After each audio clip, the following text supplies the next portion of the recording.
You know, I'm a big believer in the value of following your curiosity without really analyzing it too much. So the first step on this journey to creating non-localized culture is becoming aware of any cultural artifacts you're curious about. By this, I mean you might be attracted to a certain culture, like Korean or Italian or Native Americans, through their cultural artifacts of K-pop, pasta, or totem poles. Or it might be the other way around. Maybe there's just something really interesting about a certain culture for you. And through learning about that culture, you learn about their cultural artifacts. However it happens, all of us that consider ourselves a globalist or a cosmopolitan had something that initially opened us up to the wider world. And through that, there was a seed planted that led to this love of exploring all cultures. I'll use an example from my own experience. So when I was a kid, that seed was soccer. In fact, we're walking on the fields right now where I played from age 4 to 14. During this time in America in the 80s, I was the minority. Not a lot of people played soccer. Soccer was popular everywhere but America.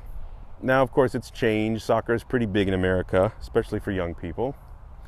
But during my time, you definitely didn't see a lot of it on television.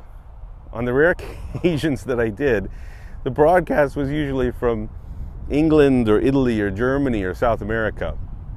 And when these games came on, I would scramble to find a VHS cassette to slam into my VCR to record and preserve these precious games. To this day I have a mountain of these tapes, which I'll never get through. But anyway, here's the interesting part, is that through watching these games, I inadvertently became acquainted with these cultures. And I began to notice cultural differences, the different accents, the different words used, the funny sounding names, the different hand gestures, especially the Italians. We were from different cultures, but we all shared a love of the game. And this is what I'm going to call a gateway experience. That first gateway for me was soccer. It was kind of a portal to other cultures. What I became aware of years later was that this also gave me a sense of myself in the world. The first step in this awareness is noticing these little differences between you and other people, whether they're real or perceived. You can always learn a lot about yourself by being around people who seem different from you. But what you learn about other people is even more valuable.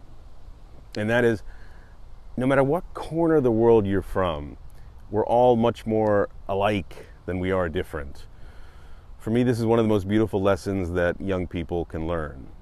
Whether it's sports or music or movies or food or fashion or the cultures themselves, all these can be a gateway to your first deep cultural exploration. And who knows, maybe one day you'll even have a chance to travel and experience these cultures firsthand.